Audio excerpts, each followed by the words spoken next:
Bismillahirrahmanirrahim. Assalamualaikum warahmatullahi wabarakatuh.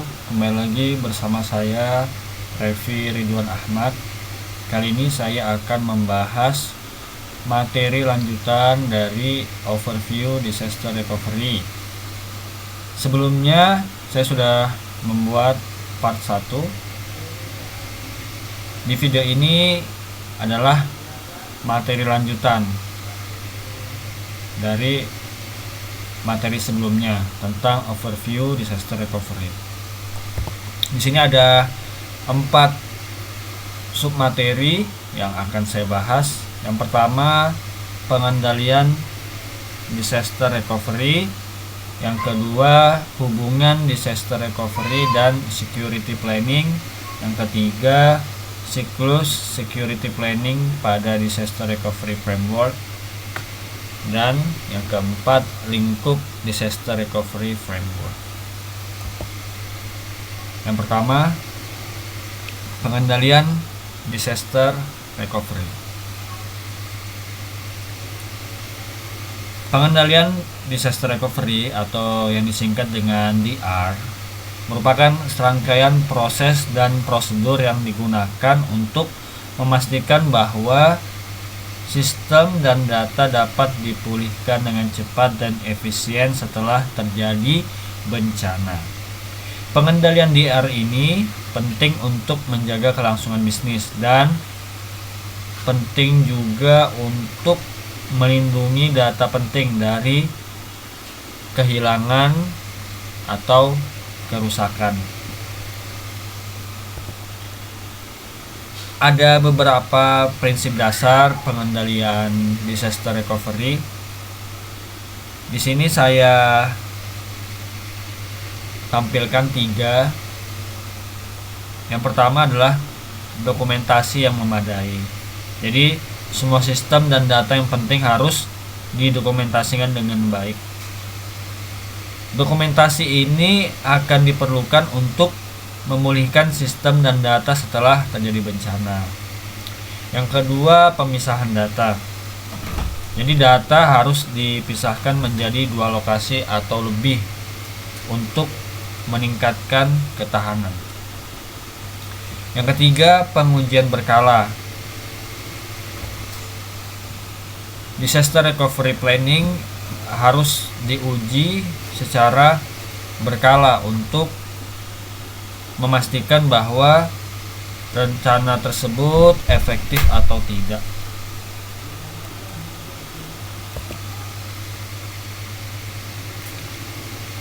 Ini adalah contoh pengendalian disaster recovery, yaitu backup data.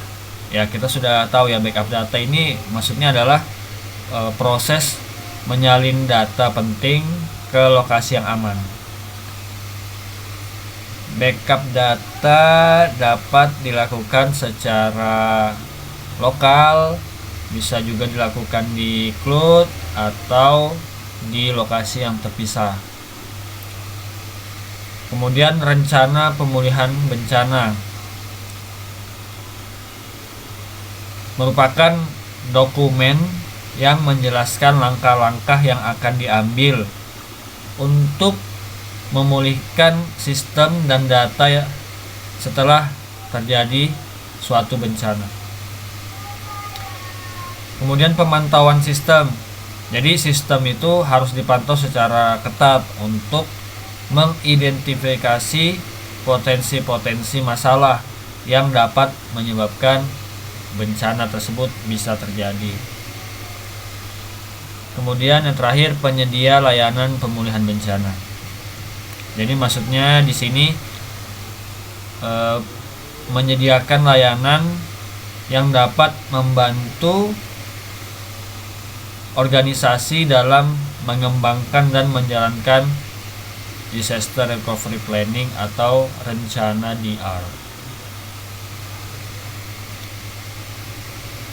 Nah, pengendalian disaster recovery yang efektif itu dapat membantu sebuah organisasi dalam mengurangi dampak yang timbul akibat bencana pada bisnis.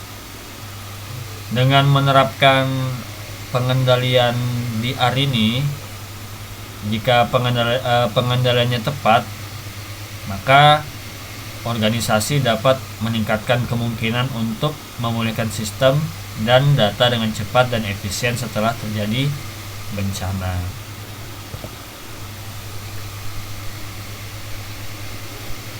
Ini adalah tips agar dapat meningkatkan pengendalian disaster recovery. Yang pertama itu libatkan semua pemangku kepentingan. Jadi rencana disaster recovery itu harus melibatkan semua pemangku kepentingan. Misalnya manajemen, kemudian TI dan operator misalnya. Kemudian perbarui rencana secara berkala. Rencana disaster recovery itu harus diperbarui secara berkala untuk mencerminkan perubahan pada sistem dan data. Yang terakhir adalah lakukan pengujian secara berkala. Jadi harus diuji secara berkala agar dapat memastikan bahwa rencana tersebut efektif atau tidak. Maka perlu dilakukan pengujian secara berkala pada DR planning atau disaster recovery planning. Dengan mengetahui tips-tips ini, diharapkan organisasi itu dapat meningkatkan kemungkinan untuk memiliki DR planning yang efektif.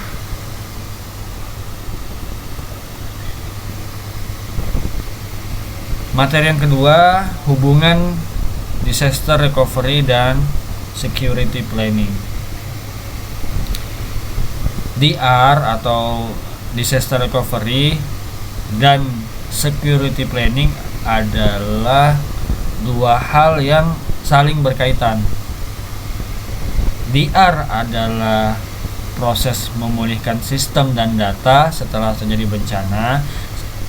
Kemudian security planning ini adalah proses melindungi sistem dan data tersebut dari serangan cyber dan ancaman keamanan lainnya. Ada beberapa alasan mengapa DR dan security planning ini saling berkaitan atau berhubungan. Yang pertama, keduanya ini bertujuan untuk melindungi bisnis dari gangguan. Jadi di sini DR melindungi bisnis dari gangguan akibat bencana, kemudian security planning melindungi bisnis dari gangguan akibat serangan cyber dan ancaman keamanan. Hubungan yang kedua adalah keduanya ini memerlukan identifikasi dan penilaian risiko. Jadi untuk mengembangkan DR dan security planning yang efektif, organisasi perlu mengidentifikasi dan menilai risiko yang dapat mengganggu bisnis. Yang ketiga, keduanya memerlukan implementasi kontrol yang tepat. Maksudnya, setelah mengidentifikasi dan menilai risiko, organisasi itu perlu mengimplementasikan kontrol yang tepat untuk mengurangi risiko tersebut. Nah, kontrol-kontrol ini dapat mencakup kontrol teknis misal, kemudian kontrol administratif dan juga termasuk kontrol fisik. Hubungan yang terakhir adalah DR dan security planning ini memerlukan pengujian dan pemeliharaan yang berkelanjutan. Karena DR dan security planning ini dengan diuji dan dipelihara secara berkelanjutan, maka dapat berguna untuk memastikan bahwa keduanya itu efektif. Jadi itulah perlunya pengujian dan pemeliharaan berkelanjutan untuk di dan security planning. Jadi untuk memastikan bahwa keduanya ini masih efektif atau tidak. Contoh hubungan disaster recovery dan security planning. Misalnya, contohnya organisasi dapat menggunakan kontrol keamanan yang sama untuk melindungi sistem dan data dari bencana dan serangan cyber. Jadi di sini organisasi itu dapat menggunakan solusi backup dan pemulihan data yang sama untuk melindungi data dari bencana dan serangan ransomware. Yang kedua, organisasi dapat menggunakan disaster recovery untuk memulihkan sistem dan data yang telah diserang oleh malware. Misalnya, jika organisasi memiliki backup data yang up to date, maka organisasi tersebut dapat menggunakan backup tersebut untuk memulihkan sistem dan data yang telah diserang oleh ransomware. Yang terakhir, menggunakan DR untuk menguji rencana keamanan. Misalnya, organisasi dapat menggunakan DR untuk menguji bagaimana rencana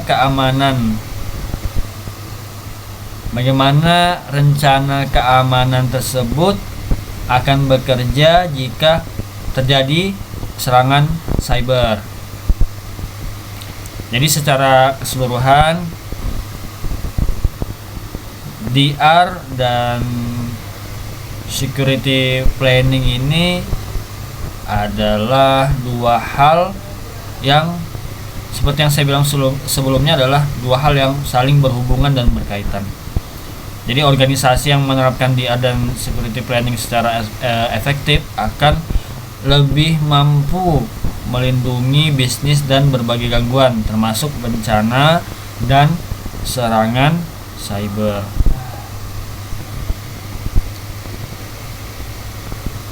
Ini adalah tips untuk meningkatkan integrasi antara disaster recovery dan security planning.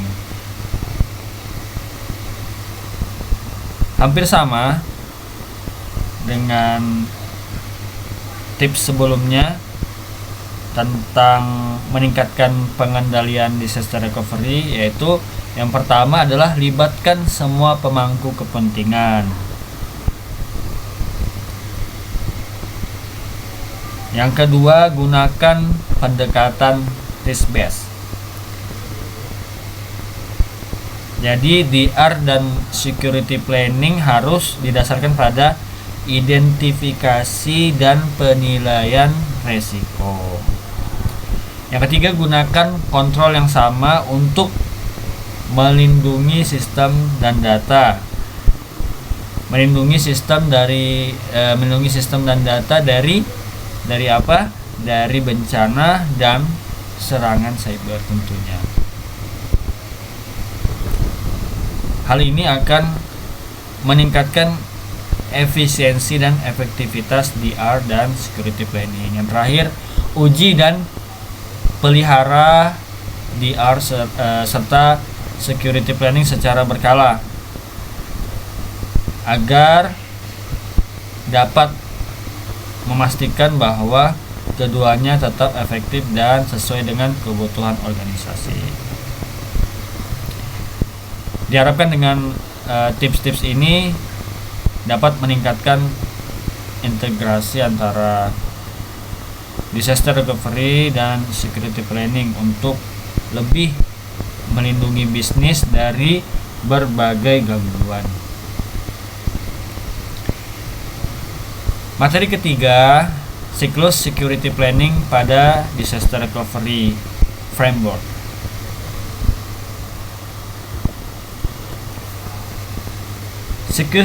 Siklus security planning pada disaster recovery framework adalah proses yang berkelanjutan yang terdiri itu dari 4 tahapan atau 4 step. Yang pertama adalah perencanaan. Jadi perencanaan itu melibatkan identifikasi dan penilaian risiko keamanan serta pengembangan rencana untuk mengurangi risiko tersebut. Yang kedua, tahap yang kedua adalah implementasi. Jadi tahap ini melibatkan implementasi kontrol keamanan yang telah dikembangkan pada tahap perencanaan. Jadi kontrol-kontrol ini harus diimplementasikan secara konsisten dan efektif di seluruh organisasi. Nah, untuk step pertama tadi itu rencana keamanannya harus mencakup kontrol teknis, administratif, dan fisik. Nah, untuk yang step pertama tadi yang perencanaan. Kalau yang implementasi ini kontrol-kontrolnya harus diimplementasikan secara konsisten dan efektif di seluruh organisasi. Tahap ketiga, pemantauan. Jadi di tahap ini yang dilibatkan adalah pemantauan kontrol keamanan. Tujuannya untuk memastikan bahwa kontrol-kontrol tersebut tetap efektif agar tidak ada kerentanan baru yang muncul. Itu tujuannya. Kemudian step yang keempat, perbaikan. Jadi perbaikan rencana dan kontrol keamanan berdasarkan hasil step sebelumnya, yaitu step pemantauan dan perubahan pada lingkungan organisasi. Siklus security planning pada disaster recovery framework ini penting untuk memastikan bahwa sistem dan data organisasi tetap terlindungi dari serangan cyber dan ancaman keamanan lainnya. Bahkan jika terjadi suatu bencana pada organisasi tersebut. Berikut adalah beberapa contoh bagaimana security planning dapat diintegrasikan ke dalam disaster recovery framework. Yang pertama adalah sistem backup dan pemulihan data. Di sini sistem backup dan pemulihan data harus memiliki keamanan yang kuat untuk melindungi data dari akses yang tidak sah. Yang kedua, rencana pemulihan bencana. Jadi harus mencakup langkah-langkah untuk melindungi sistem dan data dari serangan cyber selama dan setelah bencana. Jadi rencana pemulihan bencana itu harus mencakup langkah-langkah perlindungan tersebut. Yang ketiga, pemantauan sistem. Jadi maksudnya di sini adalah sistem pemantauan keamanan itu harus digunakan untuk memantau infrastruktur, sistem, dan data organisasi untuk tanda-tanda serangan cyber atau aktivitas yang mencurigakan lainnya. Yang keempat, contoh yang keempat adalah penyedia layanan pemulihan bencana. Harapannya penyedia layanan pemulihan bencana ini dapat membantu organisasi dalam mengembangkan dan menjalankan rencana keamanan yang komprehensif. Dengan mengintegrasikan security planning ke dalam disaster recovery framework,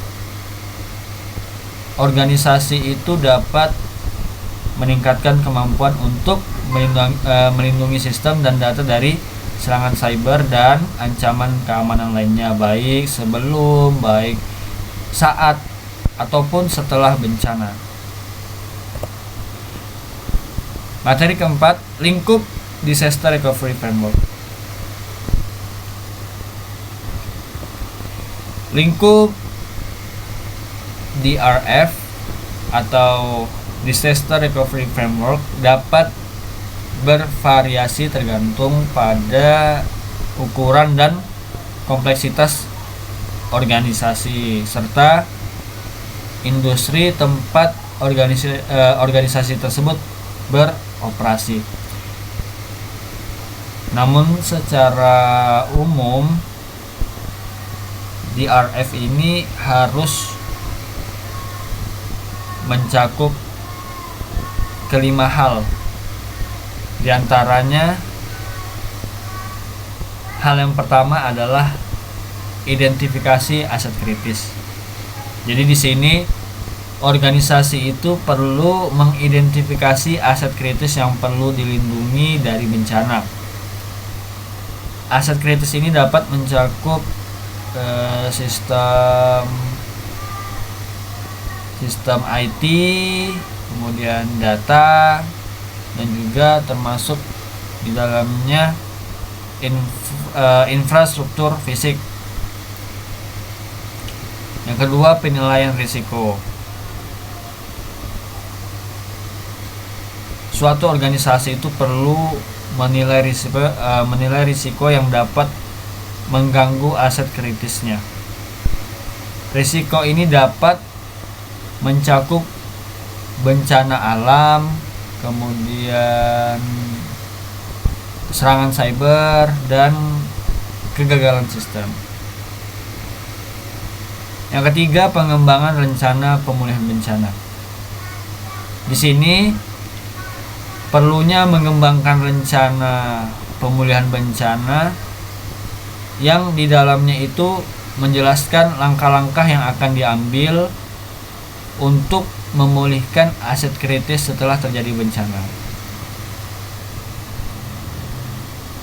Rencana pemulihan bencana itu harus mencakup yang pertama, prosedur untuk mendeteksi dan merespon bencana. Yang kedua, prosedur untuk memulihkan sistem dan data. Yang ketiga, prosedur untuk menguji dan memelihara rencana pemulihan bencana. Itu hal-hal yang harus ada pada pengembangan rencana pemulihan bencana. Ada 3 tadi poinnya.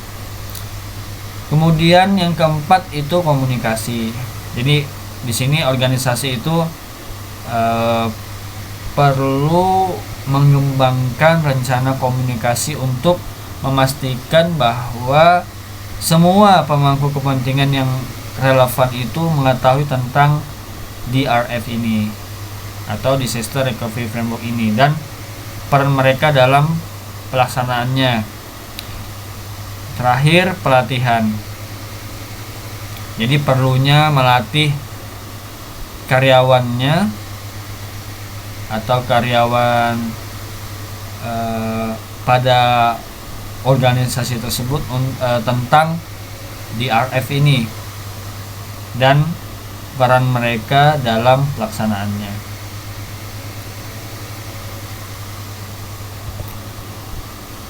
Disaster Recovery Framework itu harus mempunyai 4 hal, yaitu yang pertama, prosedur untuk memulihkan sistem dan data dari serangan cyber. Yang kedua, prosedur untuk melindungi sistem dan data dari serangan cyber selama dan setelah bencana. Yang ketiga, DRF itu harus mempunyai prosedur untuk memantau sistem dan data untuk tanda-tanda serangan cyber atau aktivitas mencurigakan lainnya. Dan yang keempat yang harus dimiliki oleh DRF atau Disaster Recovery Framework itu yakni prosedur untuk bekerja sama dengan penyedia layanan pemulihan bencana untuk mengembangkan dan menjalankan rencana keamanan. Dengan menerapkan DRF yang komprehensif, organisasi itu dapat meningkatkan kemampuan untuk melindungi aset kritis dari bencana dan serangan cyber, serta organisasi tersebut juga dapat memulihkan sistem dan data dengan cepat dan efisien setelah terjadi bencana. Baik, itu yang dapat saya sampaikan tentang materi overview Disaster Recovery Part 2. Terima kasih yang sudah menyaksikan sampai selesai. Semoga dapat bermanfaat. Sampai jumpa di video selanjutnya. Wassalamualaikum warahmatullahi wabarakatuh.